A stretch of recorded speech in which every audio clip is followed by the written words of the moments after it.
Some dogs are bred to work, to serve, to search, to save.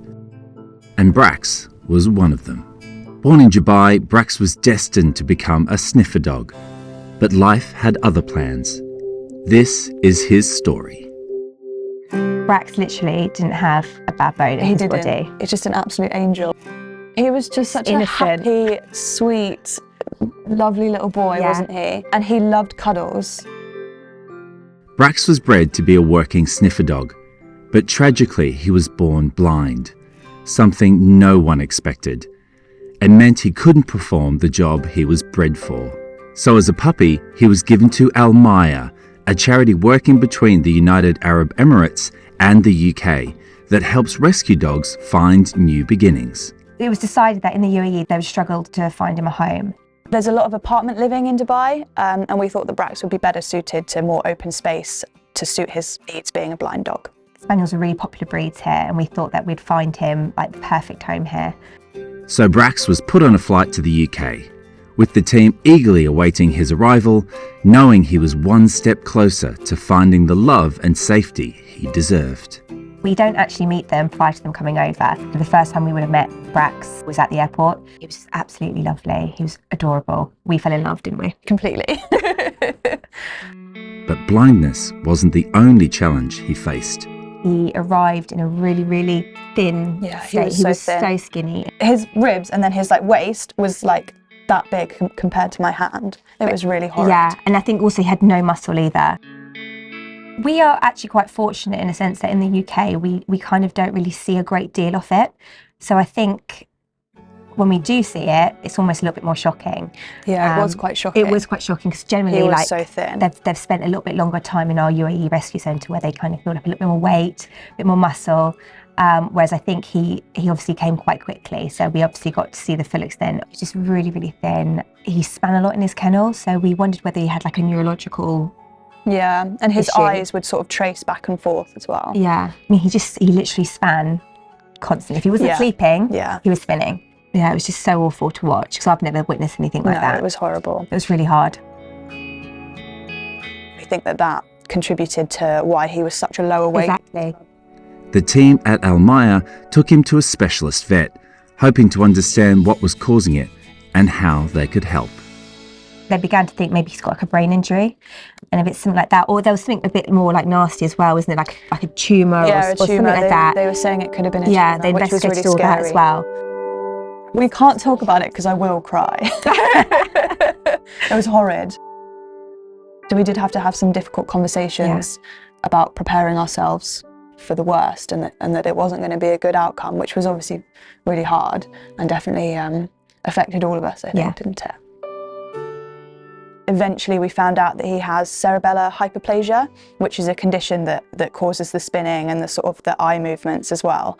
So not only is he blind, he also has that condition too. Cerebellar hypoplasia is often caused by a viral infection during pregnancy and can lead to a range of neurological problems.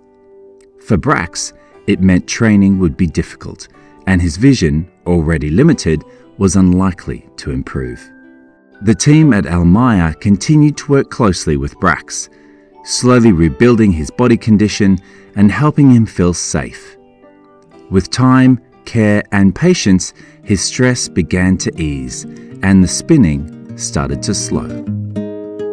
It got so much better. When he was calmer and less once stressed. He'd settled and he kind of knew his environment where he was, it improved because you'd go past his kennel, you like pop over and he'd be asleep in his bed like during the day, which he wouldn't normally be doing. He didn't do that at the beginning, It's really difficult to rehome a blind dog, especially I think with Brax, with his additional condition. It was going to take a really special person to be able to put the time and patience into giving him what he needed. So Brax only had maybe 1 or 2 applications in the time that we'd had him before. So we were getting a little bit worried that we weren't going to find anyone and it would be a bit harder. As a team, we do try to take dogs home as and when we can, and just to kind of assess what they are like in a home, but also to kind of give them a break from the kennel life. I did take him home. Mind you, took him home as well, didn't you? I also took him home.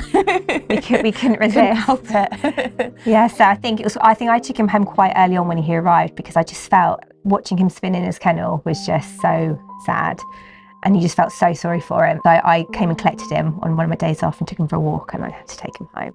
And the kids loved him. He was wonderful. And it was incredible how quickly he could memorize the house. Yeah. I mean, within an hour or two, he kind of knew where things were. Yeah, he was amazing.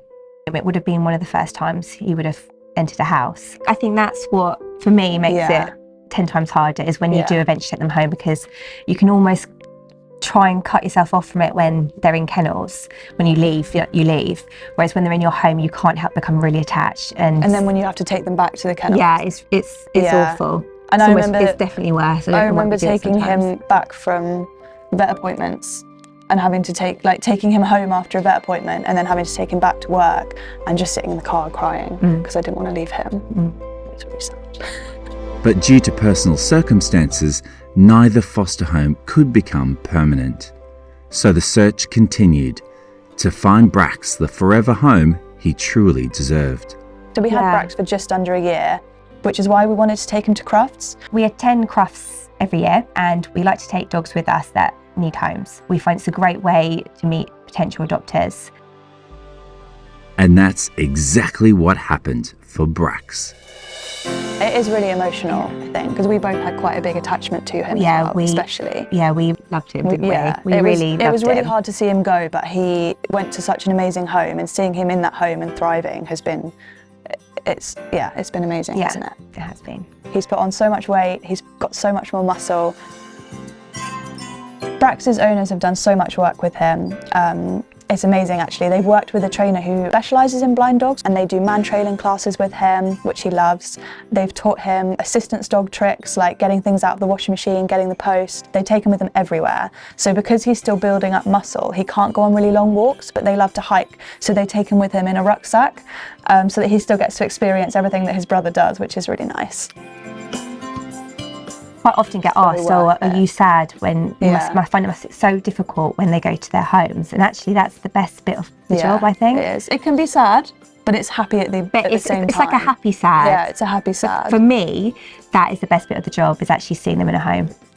And I think for dogs like Brax, where they're blind and you knew it was going to be hard, it's just so heartwarming to know that there's people out there that are willing to take them on. With Brax, it got to the point where we were really worried about whether he was going to find a home and whether he was going to make it in general. So the fact that he has got such a lovely family and he's doing so well and he's got people that love him, it means a lot. It means a lot to us that somebody was willing to give him that chance for him to be the wonderful dog that he is today. Brax may never do the job he was bred for, but he found something better, a place to belong. All he needed was someone to see past what he couldn't and believe in who he is.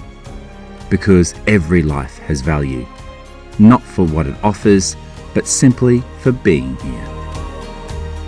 He wasn't born to serve, he was born to be loved.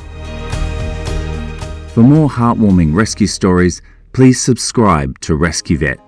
And while you're here, give this video a thumbs up. It really helps me help more rescue animals here on Rescue Vet. Bye for now.